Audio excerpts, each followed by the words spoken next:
ہے دست قبلہ نما لا الہ الا اللہ لا الہ الا اللہ لا الہ الا اللہ لا الہ الا اللہ۔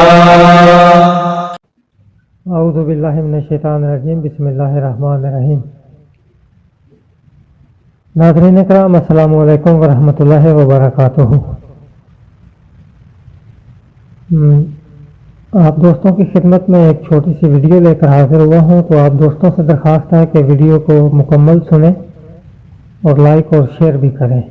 اور اس ویڈیو کو بنانے کا مقصد یہ ہے کہ آج کچھ غیر احمدی لوگ جو ہیں، علماء جو ہیں، وہ اعتراض کرتے ہیں کہ جماعت احمدیہ نے اسلام کے لیے کیا کیا ہے۔ تو اب ہم دیکھتے ہیں کہ جماعت احمدیہ کے بارے میں بانی جماعت حضرت مسیح موعود علیہ السلام کی کتب کے بارے میں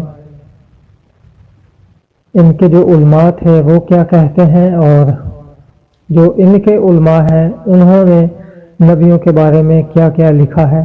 تو فیصلہ آپ خود کیجئے گا کہ اسلام کو بدنام کرنے والے کون ہیں اور اسلام کی حفاظت کرنے والے کون ہیں۔ تو انشاءاللہ آپ سچے دل سے تقویٰ سے سوچیں گے، دیکھیں گے تو آپ کے سامنے وضاحت کھل جائے گی۔ تو آئیے اب آغاز کرتے ہیں گفتگو کا۔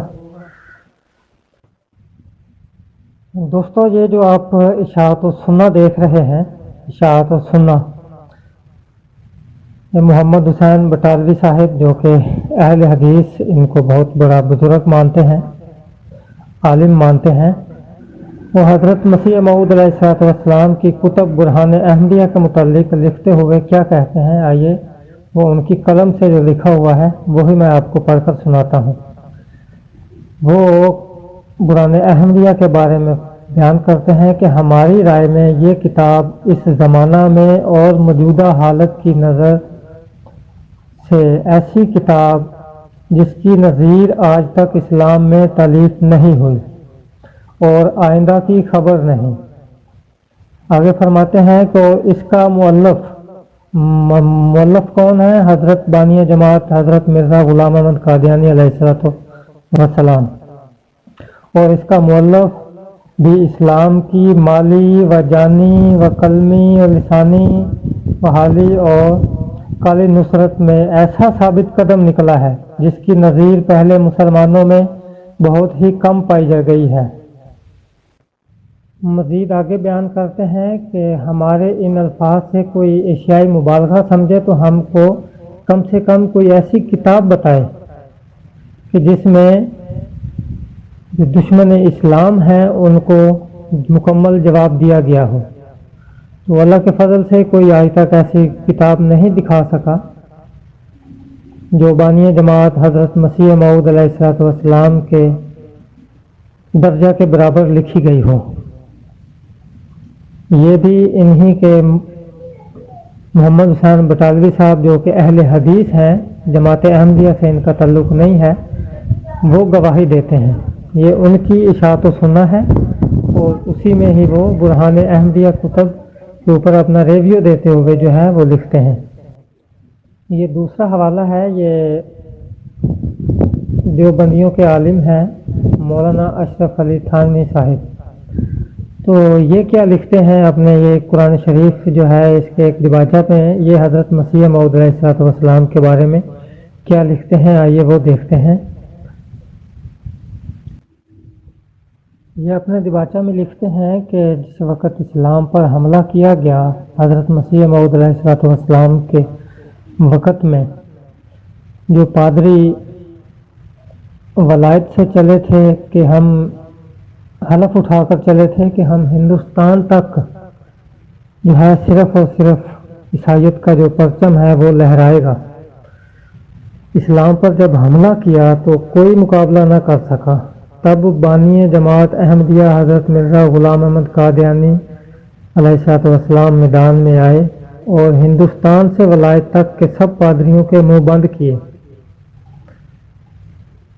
تو اب سوال میرا یہ ہے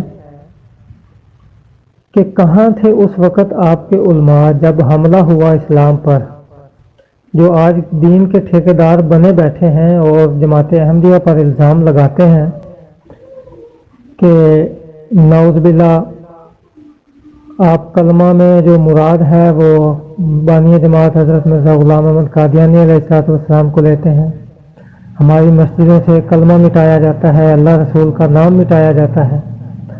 یہ آپ لوگ کون سا اسلام پھیلا رہے ہیں؟ سوال میرا یہ ہے۔ اب ہم دیکھتے ہیں کہ ان کے جو علماء ہیں وہ کیا لکھتے ہیں نبیوں کے بارے میں۔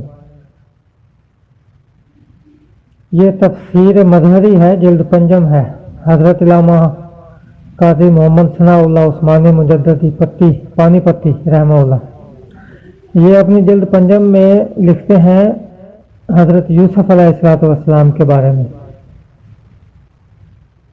کہ نعوذ باللہ وہ چوریاں کرتے تھے۔ یہ ہیں اسلام کے محافظ، یہ اسلام کی حفاظت کیا کریں گے جب ان کے بڑے ہی نبیوں پر الزام لگاتے آئے ہیں؟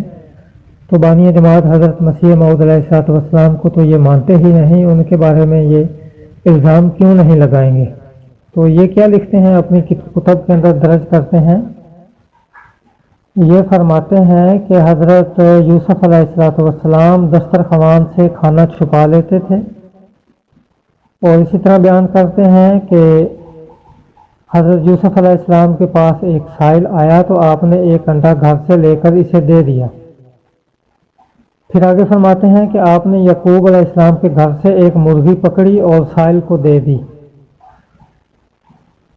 اور مزید آگے لکھتے ہیں کہ آپ فقراء کے لیے کھانا دسترخوان سے چھپا لیتے تھے۔ ایک تو یہ حدیثیں جو ہیں جن کا یہ حوالہ دیا گیا ہے کہ حضرت ابن عباس رضی اللہ تعالیٰ عنہ، ایک تو ان کی بھی توہین کی گئی ہے، صحابہ کی بھی ایسی، صحابہ کی بھی طرف اس طرح کی باتیں جو ہیں وہ انہوں نے منسوب کی ہیں، اور دوسرا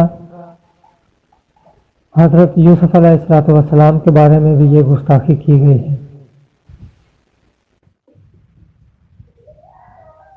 یہ کتب ہے علامہ محمد اشرف سیالوی صاحب کی، اس کو آپ خود ہی پڑھ لیں، یہ حوالہ میں نے لگا دیا ہے، کیونکہ میرے اندر اتنی ہمت نہیں ہے کہ میں اس قسم کے الفاظ جو ہیں وہ پڑھ سکوں، کیونکہ انہوں نے حضرت یوسف علیہ السلام کے اوپر زنا کا الزام لگایا ہے۔ تو جو لوگ، جن لوگوں کو آپ نبی مانتے ہیں، ان کو آپ لوگوں نے نہیں بخشا، ان کے اوپر آپ نے چوری کا الزام اور زنا کا الزام لگایا ہے، تو حضرت بانی جماعت مرزا غلام احمد قادیانی علیہ السلام کو تو آپ مانتے ہی نہیں، تو ان کے اوپر آپ لوگ الزام کیوں نہیں لگائیں گے؟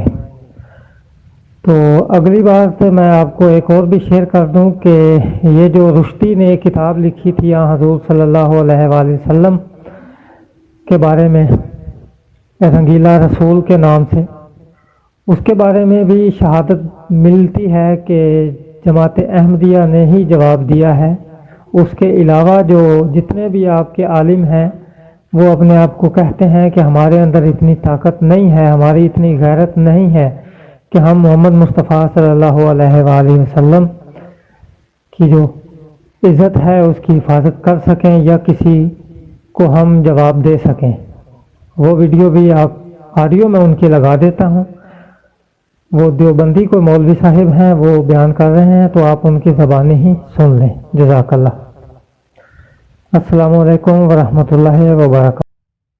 یاد رکھو، جب حربی طاقت، فوجی طاقت، ملٹری کی طاقت نہیں ٹکرا سکتی تو اس کے بعد دنیا میں ایک ہی محاذ باقی رہتا ہے، اور وہ اخلاقیات۔ لکھے پیپرز، مجھے افسوس سے کہنا پڑتا ہے کہ وہ پہلا مرتد اور ملحد جس نے حضور اقدس صلی اللہ علیہ وسلم کی سیرت کے خلاف لندن میں کتاب لکھی تھی، کیا نام تھا اس کا؟ ہاں، رشدی۔ آپ رشدی کی کتاب کا جواب دے سکیں؟ بابا یہ پڑھنے لکھنے والی قوم ہے۔ اب کتابوں سے ہٹ کے وہ میڈیا میں آ گئے.